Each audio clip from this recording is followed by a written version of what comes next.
My past videos on censorship have taken a primary interest in adult-oriented artwork and the efforts of various self-publishing platforms, crowdfunding sites, credit card companies, payment processors, banks, and conservative politicians have taken to suppress, demonetize, and debank those who create and purchase such pieces of art. The first entry was partially focused on examining literature and film through the policies of Amazon, Smashwords, OnlyFans, and Just for Fans. The second essay turned its attention to the world of video games and the censorship forced on the video game storefronts Steam and Itch by Visa, MasterCard, PayPal, and Stripe at the behest of reactionary conservative interest groups like Australia's Collective Shout. The third essay used things touched on in the first two games, Collective Shout, PayPal debanking, and the failures of age verification laws to talk about the potential death of the internet as imposed by these financial institutions and puritanical conservative interest groups.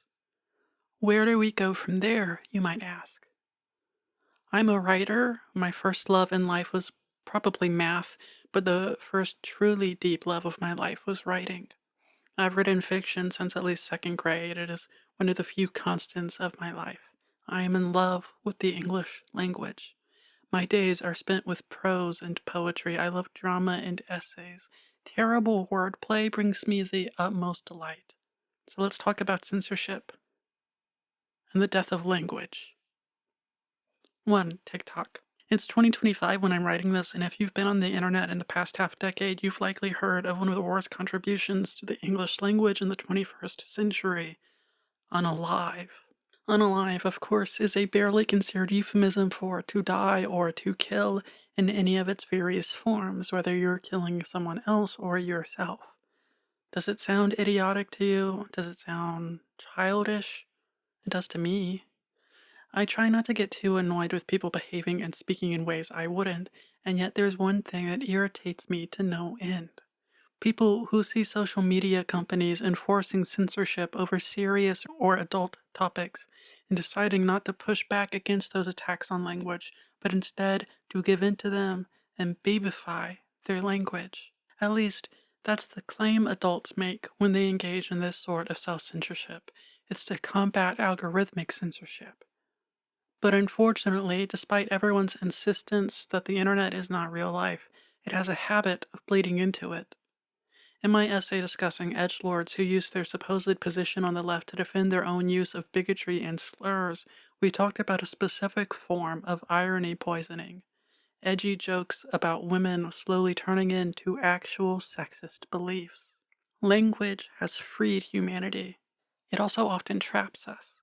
We are how we communicate. Ironic usage of slang slowly turns into actual adoption of that language. That's how I started using same back in college. At first, I was making fun of it, haha, same. But then I used it too much. It became an unironic part of my vocabulary. The exact same thing happens with the TikTokification of language, also called algo-speak. You replace killed, died, committed suicide with unalived. Porn becomes corn. Commit suicide because Kermit sewer slide. Genocide becomes gentle slide. Rape becomes grape. Sex becomes segs with 2 G's.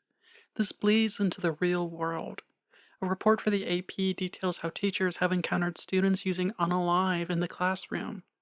A therapist reveals that some of her clients use the same when discussing their past and their mental health. She's of two minds about this.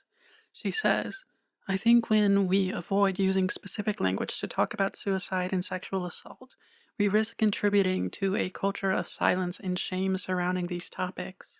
In the case of social media, though, it's the avoidance of using the actual uncensored word that allows awareness and conversations to even be possible.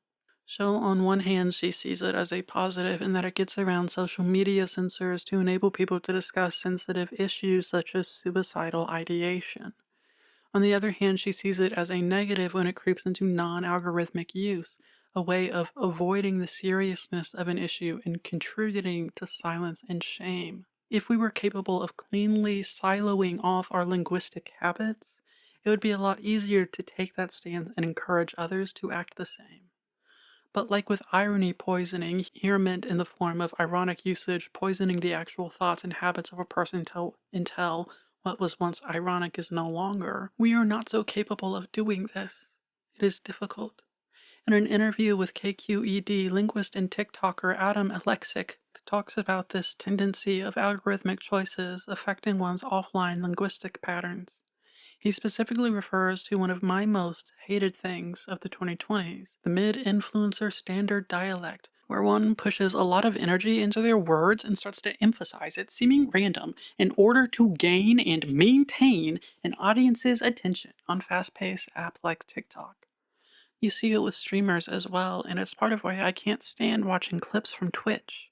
It's not a performance style that I enjoy, and I do believe it is negatively affecting culture, building up a sense of heightened emotions, performative energy, and aggression, and a focus on movement that falls back to Italian syntheses and futurism's contribution to the rise of Italian fascism. Alexic talks about how occasionally, when he's getting passionate around his friends, he'll unknowingly slip into his influencer accent. We are not merely creatures of language, we are creatures of habit. When an author is figuring out their authorial voice, often they'll receive the advice that beyond reading a lot, they should attempt to emulate the styles of their favorite writers. Enough of this will start to blend one's natural cadences with those of the emulated. A distinct linguistic pattern emerges from this. Habit becomes natural. Does, is. As with all slang and linguistic evolution, algospeak leaks into the general language. It doesn't just find itself on other websites like when a Twitter user posts about surviving as a woman in South Africa with the title, How to Not Get Unalived as a Woman in SA. A literary reviewer posted about saying unalive used in books written for adults, seemingly not in an ironic way or in a discussion about algospeak. Alexic says, we have to remember that, unlike the decentralized internet, there's three companies running short-form video. We're in this kind of panopticon. We can't separate that from how we're communicating right now. We are hyper-policing our speech, self-censoring, and sanitizing our language in order to appeal to algorithms. Sites and apps keep their guidelines close to their chests or vague. That way people fearfully avoid anything that might upset the moderation team regardless of whether it actually will. We create euphemisms to talk about mature ideas. Those euphemisms bleed into real life. Sometimes the algorithm catches on and it bans, suppresses, or otherwise censors this new euphemism, so it becomes old, and we create a new one. TikTok continues to suppress and attack human expression, and people fight it by adopting self-censorship and censoring themselves off of that app as well. That's not great. What also isn't great is how surrendering to these algospeak censorship pushes also makes it easier to accept and move past other instances of censorship. Since Trump's re-election and flouting of US law in defense of TikTok, the app has been accused multiple times of suppressing criticism of the Trump administration. They've previously come under fire for suppressing LGBT content and creators, as well as videos focused on or created by disabled users. The great thing about this sort of suppression, where the limits are typically kept hidden, is that the site can always change things. They can apologize. But the past and future threat of suppression and censorship will still linger in people's minds. The panopticon continues the self-censorship. Once you hear that criticism of Trump might get your video shadow banned or whatever, you might start speaking in algo-speak about him and his administration. You use all of these euphemisms, your critiques lose their force, they lose their urgency. Your changed language bleeds into your everyday life. Now your in-person critiques are also less powerful and urgent. Your ability to protest and critique is weakened because your language is weakened. This is how language dies without anyone having to pull the trigger. 2. YouTube. It makes sense, I think, to follow up one short-form video platform with another. Perhaps it's a bit ironic to be critiquing YouTube's censorious effects on language while planning to upload this essay to YouTube, but I'm going to do so anyway. Being another place for short-form video to thrive and giving that many creators upload the same videos to every available platform in order to maximize their reach and income, all the same algo speak from TikTok winds up on YouTube. This is particularly true of YouTube Shorts. One would expect, then, for long-form videos to be the place where we see if YouTube actually attacks language in ways similar to TikTok, instead of being more or less an import of linguistic bleed. In 2017, The Guardian reported on YouTube's double bind. On the one hand, the behemoth was under pressure from advertisers to increase censorship. On the other, it was being attacked by its users for censorious moderation. With its massive scale, it would be nearly impossible, at least fiscally speaking, to hire the staff necessary to keep up with the amount of footage being uploaded to YouTube daily. Instead, Alex Hearn writes, "It's no surprise that both YouTube and Facebook have the same ultimate solution for the problems. Cross your fingers and hope that AI will solve it." As their AI got to work and their algorithm set out to make the platform more advertiser friendly, plenty of creators found themselves caught up in confusing crosshairs. Like all successful self-publishing moderation teams, YouTube kept some of its guidelines and tricks secret, perhaps in part because YouTube's algorithm might have gotten so complex it's hard for any person to actually understand. YouTube has a few ways of moderating content, including privating and removing videos or nuking entire channels. However, their most common form of moderation and censorship, besides just suppression in the algorithm, occurs through their monetization program. In 2017, LGBT creators complained about the algorithm seemingly discriminating against LGBT content and considering LGBT issues, identity, and so on to be inherently mature themes. As 2019 rolled around, there were new complaints. Queer creators seemed to be getting demonetized for discussing LGBT-related topics. This is one of the things that YouTuber Nerd City set out to investigate.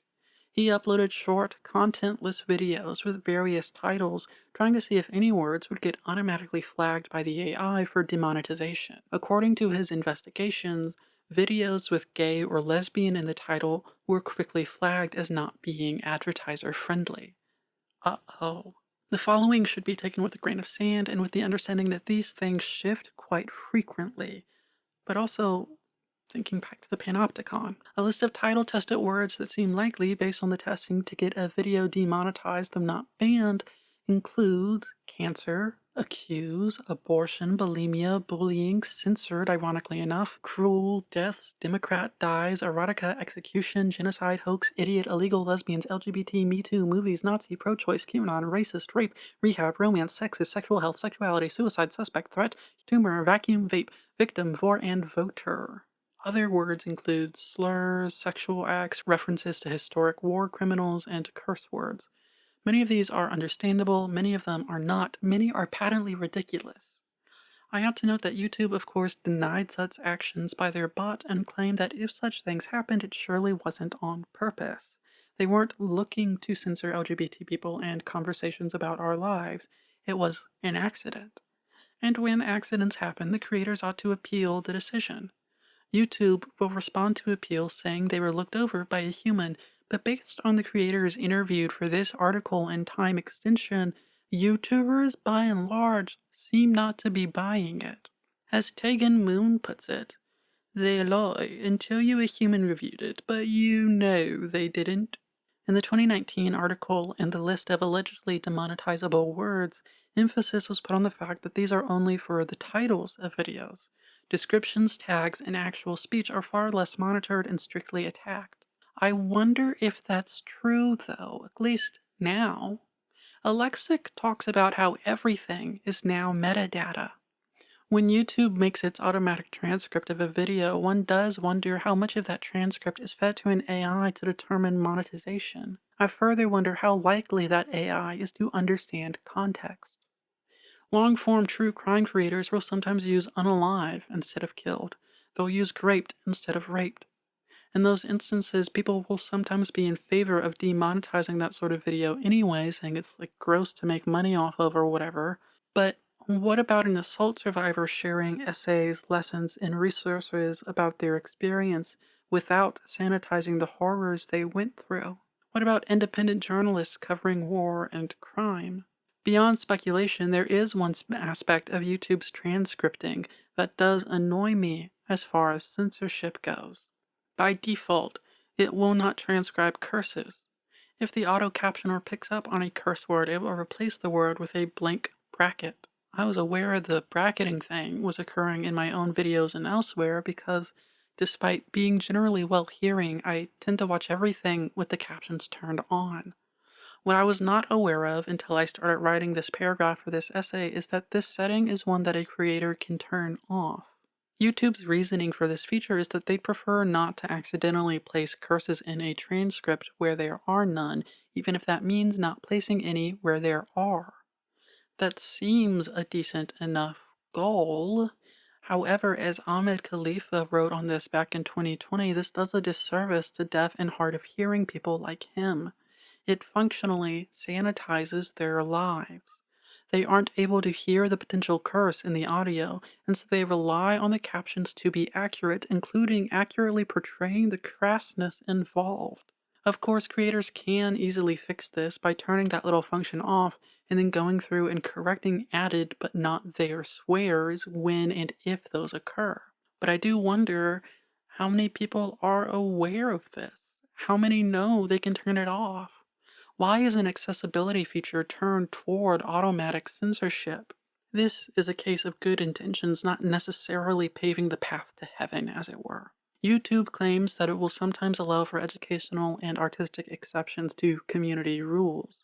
This is why you'll see movie trailers, music videos, and other creative expressions getting away with monetizing some videos with mature themes. However, I'm not sure how thorough or well thought out this is. One of my favorite video essayists is Natalie Wynn, aka ContraPoints. In her video Justice, an academic exploration of different concepts of justice with a particular focus on retributive justice, when she comments on a viral video in which a neo-Nazi gets punched, Natalie spells out the word. This is done for comedic effect, yet why is it comedic? Satire is only effective when it touches on something real. At the time of that video's upload at least, perhaps saying that word itself was known to occasionally get a video demonetized or otherwise restricted. In her video Twilight, Natalie discusses desire and fantasy. Necessarily, this exploration involves discussions of sex and sexuality. At one point, she says, partially for comedic effect and partially seriously, that she's going to refer to some fantasies euphemistically so as not to anger the YouTube gods. I did something quite similar in my first essay on censorship, assuming that this was part of the deal. If you want to have academic conversations on YouTube, you have to occasionally self-censor. Uh-oh, that's going to start up the euphemism treadmill. We're on the same road that gets us to bullshit like grape and unalive. We can't have any academic explorations of incest as something that occurs in fantasy history or art history, or at least that's the culture and the mythos that YouTube's enforcement seems to have built. Again, language is degraded. We self-censor not because we necessarily must, but because the panopticon has been built and we feel like we must. I sometimes like to watch videos dissecting romance and erotica, specifically the channel Reads with Rachel. Rachel has complained several times about YouTube forcing her to bleep, jump cut around, engage in euphemism, or otherwise censor the words of the books she is critiquing. The argument YouTube would make, I would imagine, revolves around the frequency of crude words, mixed in with the argument that the original text was meant to arouse. So quoting it, even to comment on or critique it, is including pornographic material in a video. Is that idiotic? Yeah, it's dumb of them. Rachel makes sure to be consistent with her euphemisms if she's going that route instead of bleeping. This means you can piece together what the passage actually says, and that's important for her videos because she's often critiquing word choice and repetitiveness. There was one video in which she critiques an author's tendency to basically write the same sex scene in every single book, but because they're so spaced out across the series, readers might not piece together how uncanny and sort of lazy the writing of those scenes seem to have been. YouTube's censorship, though, makes her critiques seem less serious and less academic. Speaking of, based on YouTube's own video on the matter, videos about fetishes are not allowed to be monetized. Earlier in that same video, they claimed objective sex education with no anecdotes or porny description are allowed. That they don't clarify that educational content revolving around fetishes is allowed makes it seem as if Given that earlier moment, they do not want academic discussions or educational content regarding fetishes. What does that mean? It's rather vague, to be honest, and that's likely by design. In Essay 3 in this censorship series, I talked about the problems with defining genre and subgenres when it comes to erotica broadly and fetish more specifically. Platforms often disagree on what any of those things are. Smashwords does not consider fursona erotica to be bestiality, whereas Fansly does. So here are my questions. If I were to do an exploration of the history of vor in anime or analyze how it pops up in the Dragon Ball series specifically, is that automatically demonetized fetish content? That these aspects of desire were discussed in my past videos on censorship, does that mean those videos would run afoul of these guidelines? That would be a bit ironic in my mind. When a creator such as myself sees such a guideline, we might do as is done in other aspects and censor beyond even what the platform might consider necessary. English is butchered. Adult conversations and mature themes grow childish. They are suppressed. Language dies, and YouTube might not even be aware it's holding a gun. Is there anything YouTube could do about this? While it could create further tiered systems for advertisement and monetization, you could potentially label a video as discussing mature themes, even specifying sexuality, as well as having advertisers who sign up to allow ads on such content. Would this be complicated? Sure. Would it take time to implement? Probably. Does it take trust shared between YouTube and its creators, something that does not seem to fully exist on behalf of either party at the moment? Yeah. But if nothing is done, then YouTube will remain complicit in the death of language. At the time of writing this essay, I'm barely monetized on YouTube, meaning I can sell merch and offer channel membership. Sign up, I guess. YouTube does not provide me with any income at the moment. Were I relying on the website to pay my bills, however, how likely would I be to discuss any of the things that I've discussed in my censorship essays? Would I have written about Saltburn? Would I have written about erotic horror? Would I engage time and again in algo speak? If it were for the sake of a needed paycheck, would I take the gun and shoot language dead myself? 3. Twitter. When Elon Musk bought Twitter and transitioned it into X, some interesting things happened.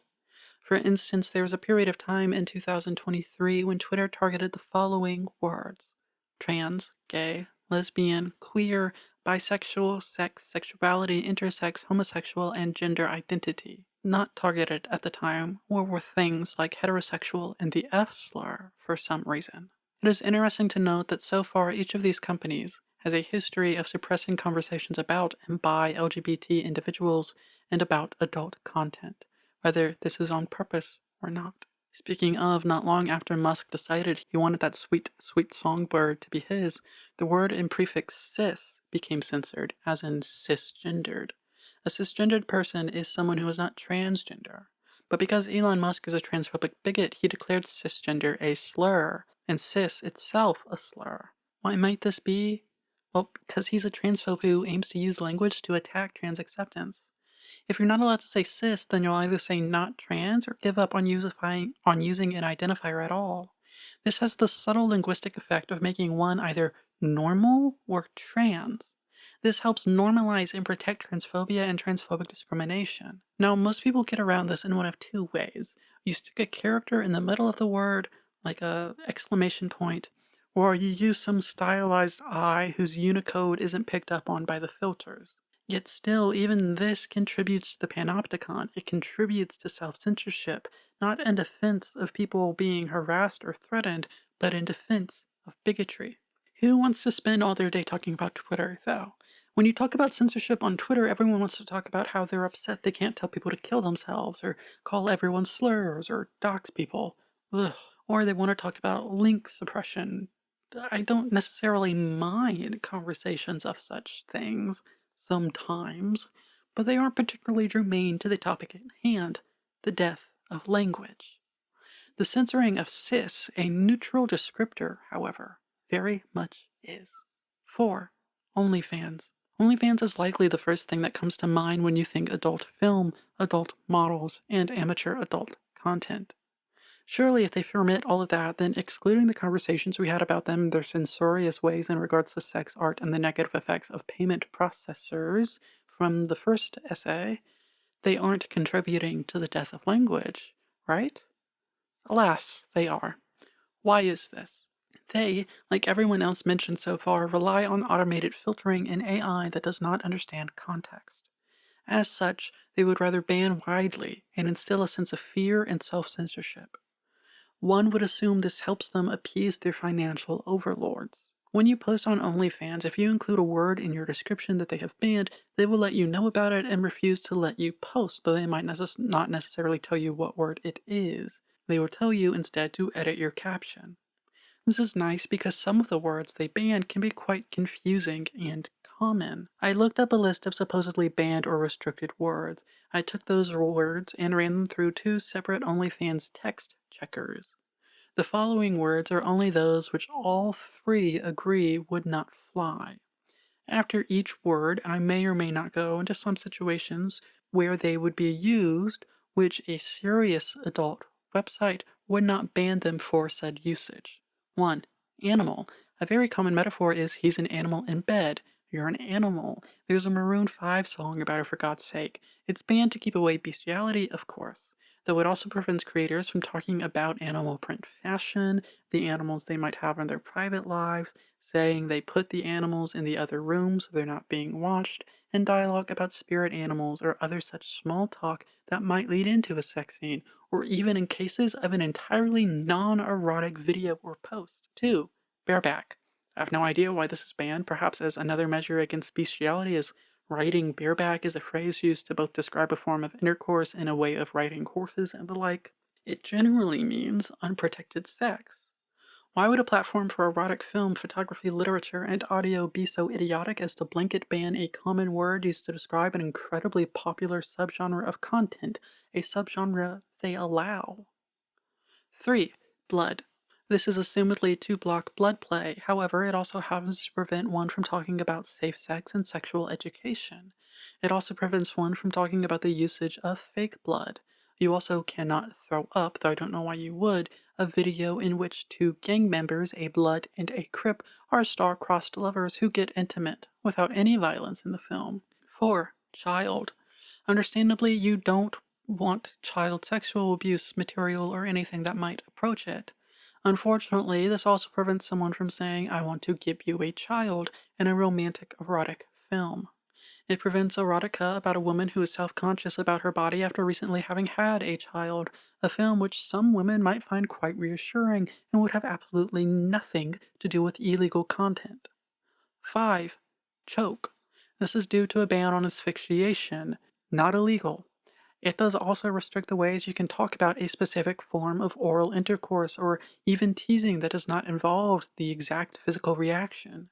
You also wouldn't be able to humorously describe ingesting fluids as choking them down, when perhaps the joke is that it didn't taste great, whether or not those fluids are sexual in nature. And of course, choke the chicken is a popular euphemism, but we can't explore that aspect of language here. 6. Consent. I don't think anyone here is dumb enough to need me to explain why banning the word consent is dumb as absolute fuck. 7. Cycle. This is likely meant to ban conversations about periods. That in itself is dumb, though of course it winds up limiting erotic art that would be based on impregnation with a focus on tracking one's cycle. You wouldn't be able to say you were cycling through a group of suitors. You wouldn't be allowed to talk about hormonal or libidinal cycles. Laundry cycle? Better not. I'm unaware if the word is only banned when it's used by itself, or if it would also include bicycle, motorcycle, and unicycle. If it does, I guess you're not allowed to talk about bikes unless you only ever say the word bike, which would be, yes, quite dumb. If it is that dumb, does it mean you can't tell your viewers to recycle either? And of course, it means you can't go into a scene where someone pretends to be a professor or a tutor and it's porn logic, so a grown adult is being taught about the water cycle or some other dumb thing that porn people use. 8. Drink and drinking. This is because they don't want anything to do with alcohol because that would make it dubcon and that's a no-no and they don't understand how you fake things on a set. So you can't tell someone to drink some Gatorade to get ready for round two. You can't refer to certain acceptable liquids and actions one can take with them by saying drink it down. You can't be one of those gentle doms telling people that drinking water and taking care of themselves is sexy. You can't caption a video of you drinking water with the simple phrase, drinking water. 9. Dog. This is another ban meant to stop people from delving into bestiality. Of course, it means creators can't casually talk about their own pets. It means you can't say someone is a dirty dog. You can't put together films of guys broing out and calling each other big dog. If I remember correctly, you can have stuffed animals in films and do things to them, but apparently you can't necessarily say what they are. 10. 11. I liked putting those together because, there are a bunch of numbers you're not allowed to use. I'm not going to go through all of them because of understandable caution about underage content and the like. Of course, this does mean you can't count or include accurate summation of things. Say someone is with 11 people or takes 11 shots of milk. They can't say that number. 11. Entrance. Perhaps this is meant to be in trance, with the idea to be banning the use of the word trance in regards to mind control and non-con magic roleplay. Unfortunately, entrance is also just a regular ass word we use. I was entranced by his beauty. That just means I find a man particularly beautiful. Entrance also means a place where one enters. It's a regularly used softening or euphemism in erotica. It refers to exactly what you think it refers to. It also refers to doors. It refers to entering into anything metaphorically, whether that be society or kink or erotic acting and the like. 12. Farm. So you can't talk about being on a farm. You can't have a scene about a farmhand. You can't have one of those silly erotic plot lines about a man farm where men volunteer to be cows. You can't talk about farming for likes or farming as it's commonly used in games, meaning to grind for resources. If your day job is as a farmer or anything, you can't ever mention that because that's ooky spooky ew. 13. Golden. Obviously, this is meant about urine films and the sort of activity Donald Trump is alleged to have engaged in Moscow. Of course, this also means you can't be named Golden, a name that some men just happen to have. You can't discuss the quality of something being the color gold or being made of gold by calling it golden. 14. Knock. Assumedly, this is meant to make sure no one says knock unconscious. However, this also means you can't talk about knocking on a door. You can't be cutely annoying and enter a room by going knock knock. You can't be a ginger who had a hard knock life. You can't use the common superstitious phrase knock on wood. 15. Meet. This is so adult actors and models can't be promising their fans meetups or anything like that, something that borders on prostitution. However, this also means you can't talk about getting to meet a fellow creator. You can't film a scene based around a date where the characters say, nice to finally meet you. You can't describe areas of the body as where Y meets X. Where Y meets X and it's like Y meets X also happen to be common ways of describing the vibe's plot or other such details of a work of art. You'll often see writers using it in query letters to discuss their comp titles. But you can't do the same about your erotic pieces of art, apparently. 16. Showers. Again, this is about banning urological play. Unfortunately, it also means you can't talk about taking showers, enjoying showers, discussing rain as showers. You can't say the very common phrase, April showers bring May flowers. You can't talk about how someone showers another in compliments or affection. 17. Young. Of course, this is again targeting CSAM. It also means you can't describe yourself as younger than someone else. Someone can't say, I'm turning 31 years young, the way people tend to do in order to fight off the fear of aging that birthdays often bring about. There are other words like this, of course, but I think you get the idea. OnlyFans does not only limit erotic film, it does not only censor content and restrict artists, it does not only succumb to the anti-art attitudes of credit card companies and take the stance that erotica cannot be fictional. It attacks language itself. Platforms supposedly meant for adult content do the same things as social media. Faced with a tsunami of content that would take forever to properly moderate, they have shrugged off their duty to AI and algorithms that overcorrect and overpolice speech. These bots are not human, they do not understand context. They do not care for context. And then these places often hand over their appeals processes to similar bots that similarly cannot understand the overwhelming art of language. We slip into panopticons. We self-censor. Art is no longer allowed to explore places that must be explored. Conversations are no longer allowed to be direct or accurate. We adopt euphemisms and then exchange them for others. Language dies. All of these sites stand around holding bloody blades, shrugging, saying that there is nothing to be done. That is a lie. 5. Bigotry. Let's talk about how language shapes identity and reinforces bigotry and prejudiced norms. Instead of talking more about Musk's attack on the descriptive label cis, we'll start with something I used to talk about quite a bit: homosexuality in the Christian church. A homosexual man like me could call himself gay or queer, but there's a segment of the Christian population that despises anyone using that label. They prefer SSA, same-sex attracted. That also breaks down into a few distinctions. There's a person who calls themselves SSA as a replacement for the word gay, primarily as a way to signal that they are not a part of gay culture. Then there are those who have or are with SSA. This further separates sexuality from the person. This makes it easier to suppress, discriminate against, or discuss cruelty against gay people because the gayness is separate from the person. Or it bleeds into the final category, struggles with SSA, a label that separates queerness as a disease, something to be fought against, something that can be potentially conquered or destroyed. It's the language of those who believe in the debunked idea of conversion therapy. These types often push against people labeling themselves as gay Christians because they are aware of how humanizing that label is compared to their preferences. They would like to censor the use of gay in Christian publications.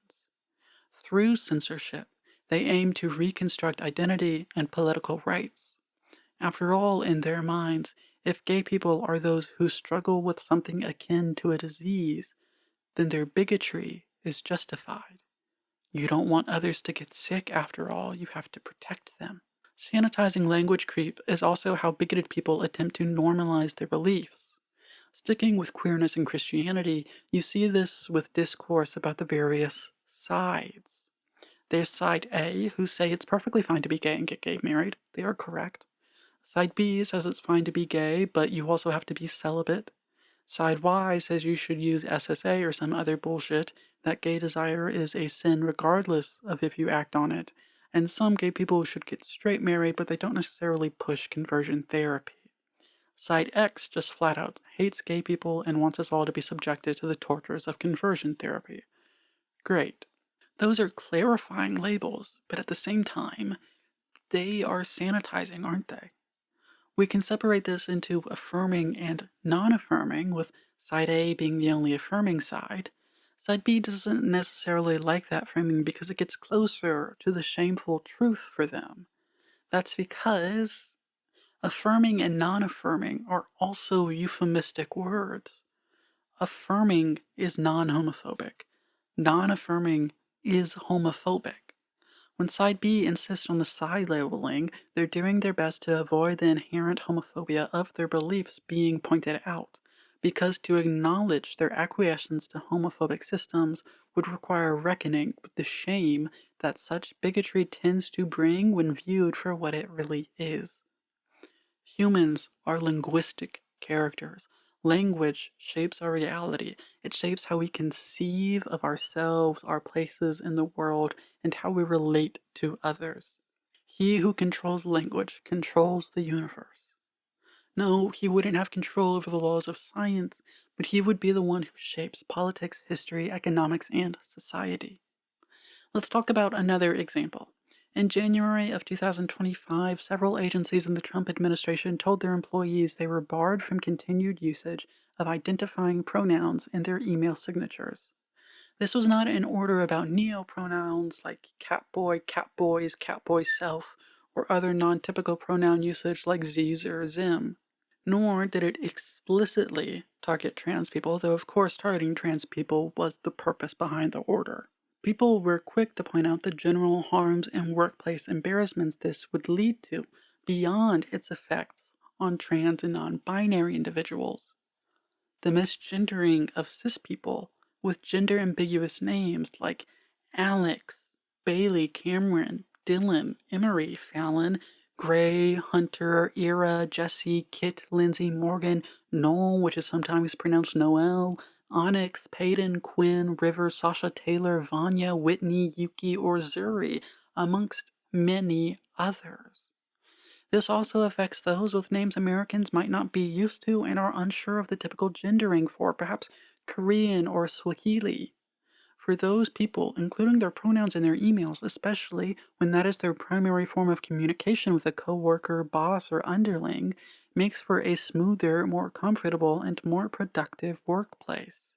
They don't have to waste time dealing with people apologizing to them when they communicate face to face or over the phone for the first time because that other person assumed they were of a different gender. I agree with those who point such a thing out, but I do want to point to an extended effect of this sort of seemingly minor censorship. As this was part of the Trump administration's anti-DEI efforts, you could expect that usage of singular they would also be unacceptable. So then, when communicating about a federal worker with an ambiguous name or unknown gender, people would have three choices. 1. Avoid pronouns completely, substituting in names or titles anywhere a pronoun would be used. 2. Use the clunkier he or she, revealing their confusion and potentially embarrassing themselves. Or 3. Pick either he or she and hope for the best.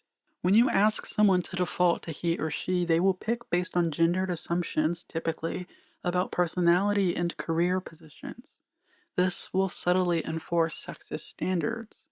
Or what I think is more likely and something that's harder to confront, they will default to he because their assumption of the neutral person is a man. Besides, a woman is less likely to freak out, one might assume, for being mistaken for a man in this way than a man would be when assumed to be a woman. Though I do not think this is an active intention of this censorship, it's a non-subtle second-order effect of it. Language creates categories in politics. Politics reinforces and builds language. It's a symbiotic relationship. In this example, attacks on language wind up not only hurting trans people, but subtly reinforcing patriarchal sexism. Bigots aim to slice up language so we cannot move forward as a society, so we cannot properly resist their reactionary goals, and so we do not have the means to converse about ourselves, our communities, our realities, or our dreams for a better future. They wish for language to die, because that is the only way to secure their victory. 6. Sanitation. All of this combines together, along with the topics I discussed in my first, second, and third essays on censorship, to do one thing: sanitize the internet. Of course, with the credit cards, it goes beyond the internet to physical purchases as well. Online language bleeds into the real world. Society is censored. Society is sanitized. Art is censored. We are placed into boxes we cannot escape because we do not have the words to conceptualize that the boxes even exist. The boxes packed together in a tower around a spire. We look at the people trapped with us and we realize the panopticon. We enforce the boxes on ourselves, on others, and on society at large. This is how language dies. This is how freedom itself dies. On social media and self-publishing sites, creators are always looking for at least one of two things: to make money or to communicate. All art is communication, so all art is language. And when places like YouTube create monetization guidelines that sanitize, babify, and censor language, people give in because their wallets and their livelihoods are on the line. And this goes further than the intended targets. When you're unsure what qualifies something as educational or artistic enough to avoid censorship policies, you are going to police your own language beyond what the platform might have intended. This makes things easier for them, so they do not clarify. We poison language and imagine we do it of our own free will. In my essay discussing video games, I talk about how in order for games to evolve as an art form, criticism of games must evolve. Ludonarrative dissonance as a term is a step in the right direction because it builds the language necessary to discuss the medium. The language must be born for games to evolve. The same is true of adult content. Erotica in all its forms cannot grow if we are not willing to discuss it, especially if we refuse to take it seriously and discuss it as art worthy of criticism and academic analysis. Because topics of sex are taboo and are therefore treated as if they must be siloed off, as if other adults must be protected from them, as if mature themes must be scrubbed from the internet to keep it clean, the taboo stays, it grows. Shame blossoms.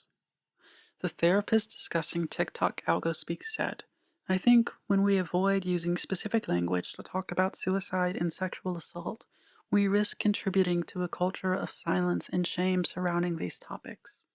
Because these platforms censor and suppress these topics, we censor and suppress them ourselves.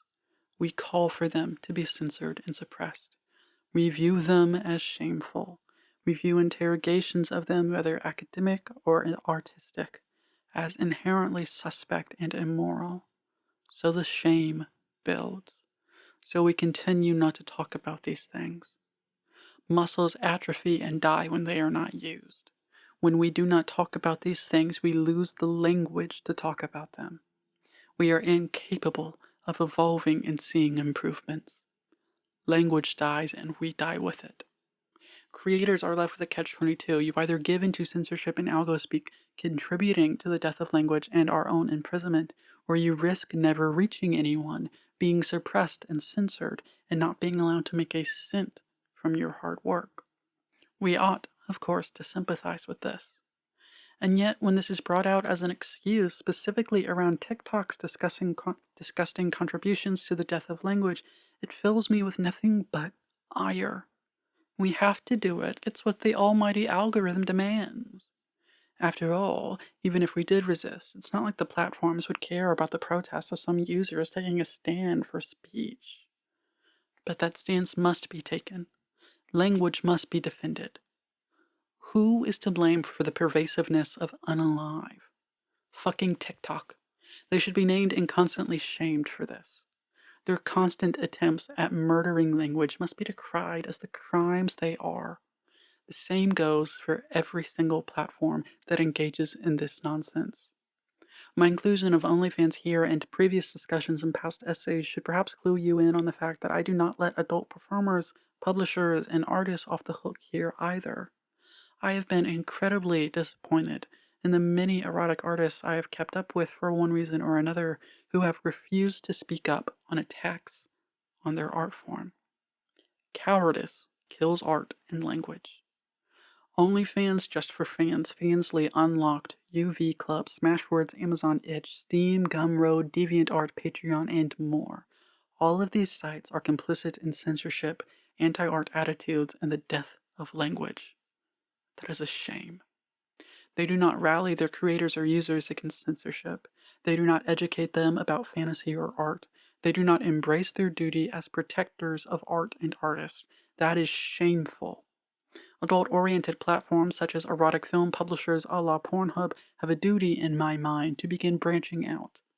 They should embrace articles and essays about erotica and about fantasy. They should publish poetry and interviews. They should host video essayists on topics germane to the focus of those sites. They should embrace serious conversations about their chosen genre. Otherwise, erotica dies. Language dies. We die. Everywhere we go will be dripping in the white of bleach. It will burn and poison our skin and our brains. We will boil alive in the rot. When we get up from our computers, our limbs will fall from our bodies. We will die, and we will not have the words to express our agony.